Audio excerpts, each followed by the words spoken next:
अस्सलाम वालेकुम। सबसे पहले तो सबको गुज़श्ता ईद मुबारक। और पिछले हफ्ते जो है वो वीडियो एक स्किप हुई है, जिसकी वजह से मैं 2 हफ्ते की जो अपडेट्स हैं वो अभी इकट्ठी की कोशिश कर रहा हूँ कवर अप कर लूँ। अगर चाइनीज़ फ्यूचर्स की बात करें तो चाइनीज़ फ्यूचर्स काफ़ी अर्से से नेगेटिव हैं। पिछला हफ्ता और उससे पिछला हफ्ता भी काफ़ी नेगेटिव रहे। कंपाइल्ड अगर मैं पिछले 2 हफ्तों की बात करूँ तो जो डाउनवर्ड ट्रेंड रहा वो डी बार्स के अंदर 6% डाउन था, HRC तकरीबन 7% डाउन था, कोक 14% डाउन था, जबकि आयरन ओर 7% डाउन था।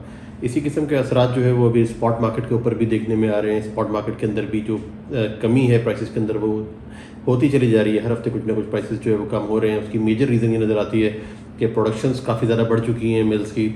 आगे से जो एक्सपेक्टेशन थी कि पोस्ट कोविड जो एक्टिविटी पिकअप होगी, इकोनॉमी पिकअप होगी, कंस्ट्रक्शन पिकअप होगी चाइना के अंदर, वो उस पेस के ऊपर हो नहीं सकी, जिसकी वजह से सप्लाई तो बहुत ज़्यादा आ रही है, आगे जो नकास है माल का वो हो नहीं पा रहा। तो अगर स्पॉट मार्केट की बात करें तो उसके अंदर सबसे पहले आयरन ओर की बात करते हैं। आयरन ओर काफ़ी ड्रॉप किया है पिछले चंद हफ्तों के अंदर और खासा नीचे चला गया था। 102 के करीब जो है वो मूव कर रहा था। अब थोड़ा सा रिबाउंड करके 105 पे लास्ट जो क्लोजिंग हुई है वो 105 के लगभग हुई है, जो कि मंथ ऑन मंथ अगर देखा जाए तो एक महीने में आयरन ओर की प्राइस $20 के करीब गिर चुकी है। अगर कुकिंग कोल की बात की जाए तो उसकी भी प्राइसेस काफ़ी नीचे गिरी हैं। अगर आप याद करें तो पिछले 1 साल से तकरीबन प्राइसेस बहुत ज़्यादा ये हॉट कमोडिटी चल रही थी और प्राइसेस एक्स्ट्रा ऑर्डनरी ऊपर थे, जो कि आहिस्ता आहिस्ता एडजस्ट होकर वापस अपने नॉर्मल लेवल्स के ऊपर की तरफ जाना शुरू हो गए, बेसिकली जा रहे हैं। अगर मंथ ऑन मंथ बात की जाए कुकिंग कोल की तो करंट प्राइस जो है वो 232 के करीब थी, 225 से 30 के करीब समझे आप। ऑन एवरेज स्पॉट प्राइस अभी इस वक्त मूव कर रही है कुकिंग कोल की, जो कि $115 गिरी है एक महीने के अंदर। अगर आप कंपैरिजन करें पिछले महीने से इस महीने का तो $115 कम हुई है वो। अगर स्पॉट मार्केट में HRC की बात करें और CRC की बात करें तो उसमें भी खासी कमी आई है। CRC के अंदर तकरीबन $40 के करीब कमी आई है लास्ट वीक के अंदर, जबकि HRC के अंदर भी तकरीबन $30-35 की कमी वाजे है। और अभी एज ऑफ नाउ जो ऑफर्स आ रही हैं पाकिस्तान के अंदर वो 590 के लगभग अभी इस वक्त कोट हो रही हैं प्राइसेस HRC की। बाय द वे चाइना की एक्टिविटी अभी पिछले 4 दिन के बाद अब क्या होगी, 4 दिन के लिए चाइना बंद था, अभी आज भी बंद है। जब कल वापस रिज्यूम करेंगे वो तो उसके बाद क्या सेंटिमेंट्स रहेंगे, मोस्टली तो यही एक्सपेक्टेशन है कि प्राइसेस फिलहाल अंडर प्रेशर ही रहेंगी, किसी किस्म की कोई मेजर चेंज नहीं आ रही, तो नेगेटिविटी तो प्रीवेल करेगी। बट क्या किसी किस्म के कोई रिबाउंड या कोई बेहतरी आ सकती है तो फिर वो हमें कल जब मार्केट खुलेगी तो पता चलेगा। अगर चाइनीज़ वायर रॉड की बात करूँ, वायर रॉड के अंदर भी सिचुएशन कुछ इसी किस्म की है। $580 के आसपास उनका FOB रेट आ चुका है अभी बड़ी मिल्स का, जो कि तकरीबन $30 के करीब डाउन है वीक ऑन वीक अगर बात की जाए। रीबार्स के अंदर भी सिचुएशन कुछ इसी किस्म की है, तकरीबन आप समझें कि वहाँ पर भी $30 के आसपास कमी आई है पिछले हफ्ते के अंदर। और अब इस वक्त जो प्राइसेस कोट हो रही हैं वो 590 से 95 FOB बेसिस पे हो रही हैं और कई कंट्रीज़ को, डेस्टिनेशंस को ये चीज़ फिजिबल भी होती जा रही है, प्राइसेस फिजिबल हो रही हैं इसकी। अभी डोमेस्टिक प्राइस स्क्रैप की बात करें अगर चाइना के अंदर तो वो भी कम हुई है ऑन द बैक ऑफ जो फिनिश्ड प्राइसेस कम हुई हैं, उसकी वजह से जो स्क्रैप की प्राइस में कमी आई है वो तकरीबन $35 के लगभग आई है अगर अर्ली अप्रैल को कंपेयर करें आप एंड ऑफ अप्रैल से। तो $30-35 के आसपास डोमेस्टिक प्राइसेस भी गिर चुकी हैं, जिसका मतलब है कि वो इंपोर्ट के अंदर भी उनको खासी अट्रैक्टिव प्राइस चाहिए होगी कुछ स्क्रैप कार्गोज इंपोर्ट करने के लिए। अब चाइना के जो ये असरात हैं वो बाकी के नेबरिंग कंट्रीज़ के ऊपर और जो पूरा फॉर ईस्ट है वहाँ पर महसूस हो रहे हैं अभी इस वक्त, जिसके अंदर खास जो वाज़ेह तौर पे महसूस हुआ। जापान के अंदर अगर आप देखें तो उनका कैंटो टेंडर भी काफ़ी ज़्यादा नेगेटिव आया था लास्ट जो आया था। अब जो डोमेस्टिक प्राइसेस हैं मिल्स गिराती चली जा रही हैं। अभी जो लास्ट प्राइस डिक्रीज़ हुआ है पिछले हफ्ते के अंदर वो तकरीबन आप समझें कि $10 से $15 के आसपास उन्होंने कम कर दिए प्राइसेस। ताइवान की अगर बात की जाए तो वहाँ पर भी $20 के आसपास पिछले हफ्ते में प्राइसेस कम की गई हैं, जो कि मैं आपको बताता चलूँ कि तीसरा कंजेक्टिव हफ्ता है जिसके अंदर वो प्राइसेस रिड्यूस कर रहे हैं ताइवान वाले अपनी। और ये ट्रेंड तब तक चलेगा जब तक प्राइसेस स्टेबलाइज नहीं हो जाती, एक बैलेंस नहीं हो जाता सप्लाई और डिमांड के अंदर। साउथ कोरिया की अगर बात करें तो वो मुख्तलिफ नहीं है, $20 के करीब उन्होंने भी अपनी प्राइसेस गिराई हैं। उसके अंदर पॉस्को वगैरह भी हैं मिल्स जो कि डोमेस्टिक या इंपोर्ट जो स्क्रैप कर रही हैं उसकी प्राइसेस को मुतवातर एडजस्ट करती चली जा रही हैं। वियतनाम के अंदर भी एक्टिविटी नहीं हो पा रही, जो उनकी बड़ी मिल्स हैं वो अपने फिनिश प्रोडक्ट बेच नहीं पा रही, खासा प्रेशर महसूस हो रहा है। चाइना जिस तरह से नीचे गया तो चाइना की ऑफर्स भी वियतनाम के अंदर काफ़ी एग्रेसिव आना शुरू हो गई हैं, ट्रेडर्स शॉर्ट सेल करना शुरू हो गए हैं, तो बड़ा एक पैनिक किस्म की सिचुएशन है वियतनाम के अंदर भी। उनकी अगर स्क्रैप की प्राइस की बात की जाए तो वो भी तकरीबन $10 से $12 के आसपास कमी उसमें महसूस हुई। जो कस्टमर्स प्राइस दे रहे थे, जो पिछले हफ्ते दे रहे थे और जो इस हफ्ते दे रहे हैं उसमें वाज़ेह फ़र्क है, $10 से $12 कम है प्राइस, लेकिन काम नहीं हुआ कुछ भी।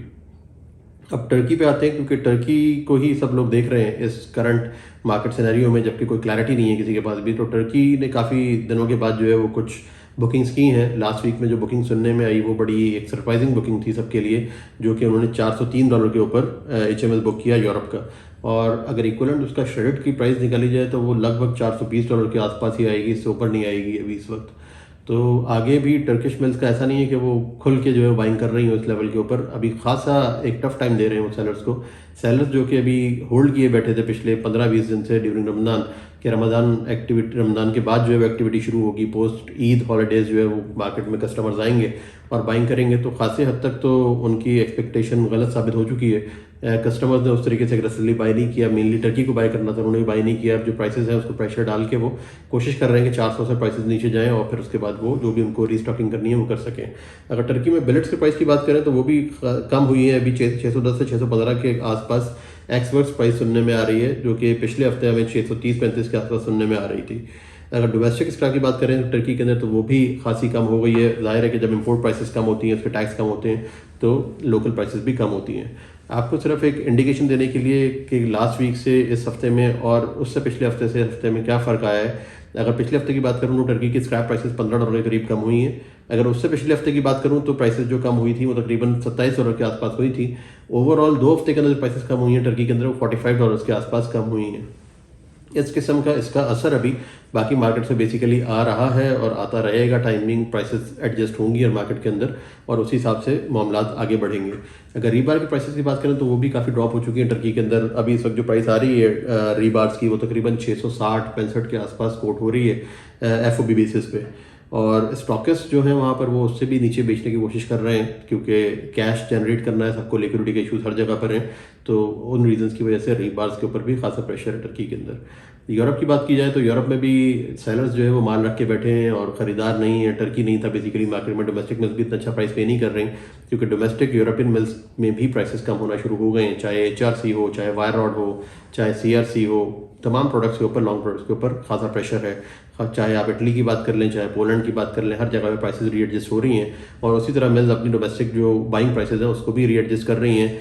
जो एक तीसरा उनके पास ऑप्शन हुआ करता था टर्की का, वो टर्की ऑलरेडी खामोश है, तो टर्की खामोश होने की वजह से वहाँ पर भी काफ़ी डिप्रेशन है स्क्रैप की प्राइसेस के अंदर। स्क्रैप की प्राइसेस फिलहाल डाउनवर्ड ही हैं। अगर पिछले हफ्ते से कंपैरिजन किया जाए इसका बेनेलक्स स्क्रैप का, तो वो भी तकरीबन आप समझेंगे $15 के आसपास ड्रॉप हुई हैं प्राइसेस यूरोप के अंदर भी।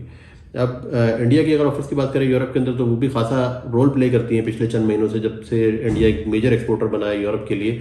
जो इंडियन ऑफर्स आ रही थी कॉइल्स की खास तौर से, वो भी तकरीबन $30 से $40 के लगभग एडजस्ट हो चुकी हैं। डाउनवर्ड प्राइसेस हैं $30 से $40 और उस पर अब ऑफर्स आ रही हैं, मगर उस तरीके से सेल नहीं हो पा रही, क्योंकि हर एक कॉशियस है और हर एक अपनी ज़रूरत के मुताबिक माल खरीदना चाहता है। अब आते हैं यूएसए के ऊपर। ऑब्वियसली यूएसए के लिए एक बड़ी मेजर मार्केट है टर्की। जब से टर्की खामोश हुआ है उस वक्त से यूएसए के ऊपर प्रेशर डेवलप होना शुरू हो गया। पहले तो डोमेस्टिक मिल्स रीस्टॉक कर रही थी, उसका काफ़ी अच्छा खासा जो है सपोर्ट था यार्ड्स को लोकल, मगर आहिस्ता आहिस्ता ये हुआ है कि यूएसए के अंदर भी प्राइसेस जो है वो टॉप लेवल को पहुँच के अब वापस जो है वो रिवर्स करेक्शन होना शुरू हो गई है। डोमेस्टिक प्राइसेस गिर रहे हैं फिनिश प्रोडक्ट के, जिसकी वजह से स्क्रैप के ऊपर भी असर आ रहा है। अब चूंकि मिल्स को पता है, डोमेस्टिक मिल्स को, कि अब एक्सपोर्ट का ऑप्शन अमेरिका के पास नहीं है अभी एज ऑफ नाउ, उस तरीके से टर्की उस तरीके से सपोर्ट नहीं कर रहा था, वो भी पुश करना शुरू हो गए हैं। और एक्सपेक्ट किया जा रहा है कि मई के अंदर जो प्राइसेस हैं वो तकरीबन $30 से $40 पर ग्रॉस टन जो है वो कम होंगी अमेरिका के अंदर।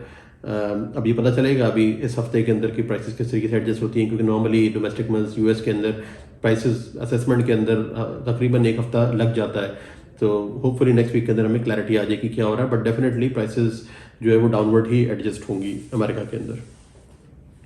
अब इसके अलावा जो है अगर बात की जाए बाकी के फिनिश की तो बात हो गई है हमारी।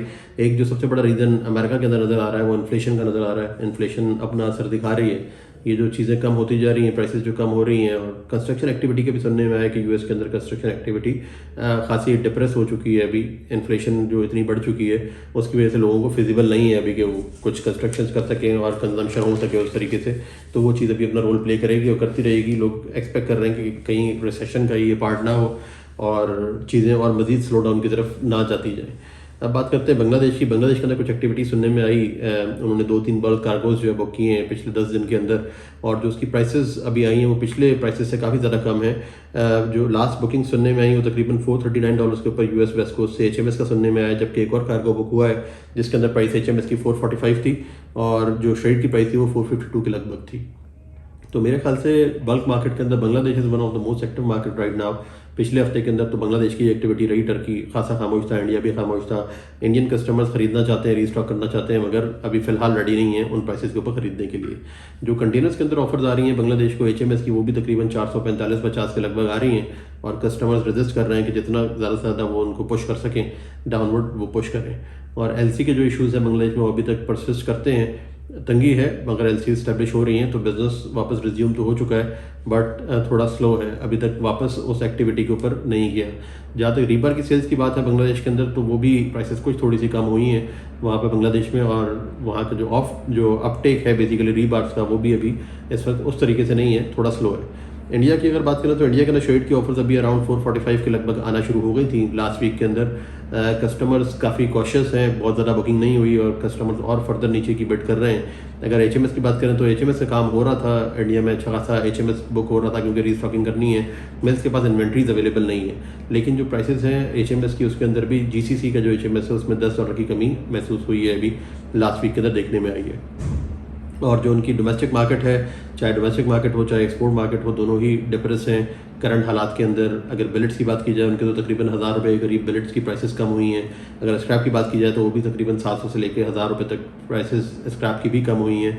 और जो HRC के ऑफर्स वो कर रहे हैं यूरोप के अंदर, वो भी तकरीबन 30 से 40 हज़ार के करीब अभी वीक ऑन वीक कमी आई है उसके अंदर, जिसकी वजह से वहाँ पर एक थोड़ा सा डिप्रेशन का माहौल है। बट वो बात अपनी जगह पर मौजूद है कि टर्की हो, बांग्लादेश हो, इंडिया हो, कस्टमर्स के पास इन्वेंट्रीज़ नहीं है और एट दी एंड उनको इन्वेंट्रीज़ को रीस्टॉक करने के लिए वापस मार्केट में आना ही है, जिसकी वजह से एक ही पॉजिटिव, एक जिसको कहते हैं कि light at the end of the tunnel एक नज़र आ रही है कि बाइंग करेंगे लोग, जो भी प्राइसेस होंगी उसको बाइंग होगी। हो सकता है कि थोड़ा नॉर्मलाइज हो जाए प्राइसेस वापस, और फिर उसके बाद जो है वो एक नॉर्मल अच्छी एक्टिविटी शुरू हो जाए। इसके अलावा इंडिया के अंदर जो है वो ऑफर्स आना शुरू हो गई थी, चाइना से भी ऑफर्स आ रही हैं HRC वगैरह की, तो ये भी एक जो है मुझे शुबा है कि हो सकता है कि वहाँ पर भी इंपोर्ट की तरफ कस्टमर्स का रुझान अभी इंडिया में बढ़ जाए। पाकिस्तान की बात की जाए तो पाकिस्तान में जो ऑफर्स हो रही थी शटर की लास्ट वीक के अंदर, वो तकरीबन 450 से 460 के दरमियान थी, और कुछ जो काम हुए वो 455 पे मोस्टली काम हो सका अर्ली लास्ट वीक के अंदर। फिर उसके बाद 458, 455, 453, 450 पे भी कुछ काम होता हुआ सुनने में आया है शटेड का। तो लास्ट वीक के अंदर सिचुएशन ये थी। इस हफ्ते अब देखना है कि क्या प्राइसेस आते हैं, क्योंकि ऑफर ज़्यादा हैं, कस्टमर्स कम हैं, उसकी वजह से खासा प्रेशर जो है वो भी फील हो रहा है। बट पाकिस्तान से भी इंक्वायरी काफ़ी ज़्यादा आना शुरू हो गई है ईद के छुट्टियों के बाद से। लोग रीस्टॉक करना चाहते हैं, कुछ LC की लिमिट्स भी बेहतर मिलना शुरू हो गई हैं, LC के लिए अलाउ कर रहा है बैंक के, आप LC खोल सकते हैं। तो जिन कस्टमर्स ने इतने अरसे से बाइंग नहीं की थी, वो सब कस्टमर इकट्ठा अभी मार्केट में मौजूद हैं और बाइंग करना चाहते हैं और काम करना चाहते हैं। बेसिकली फंडस वरना चलाने के लिए उनके पास कोई और रास्ता नहीं है। तो hopefully Pakistan will be A consistent market for imports in containers time being, और हम आगे फर्दर एक्टिविटी अभी देखेंगे। HMS की अगर पाकिस्तान से बात की जाए तो तकरीबन 460 के लगभग ऑफर्स आ रही हैं HMS की पाकिस्तान में, लेकिन बुकिंग कोई खास सुनने में नहीं आई। होपफुली अब मूविंग फॉरवर्ड इस हफ्ते के अंदर हम बुकिंग सुनेंगे। जिन कस्टमर्स के पास, जिन फंडर्स के पास माल नहीं है, वो होपफुली माल खरीदेंगे। अब रहा यह कि ईद की हॉलीडेज़ ख़त्म हो गई हैं, एक 1 मई की लॉन्ग हॉलीडे मिल गई थी, वो भी ख़त्म हो गई है। अब उम्मीद है कि कस्टमर सीरियस नोट के ऊपर वापस कस्टमर मार्केट में आएंगे और हम एक रेगुलर नॉर्मल एक्टिविटी देखेंगे और एक मार्केट नए ट्रेंड की तरफ जाएगी।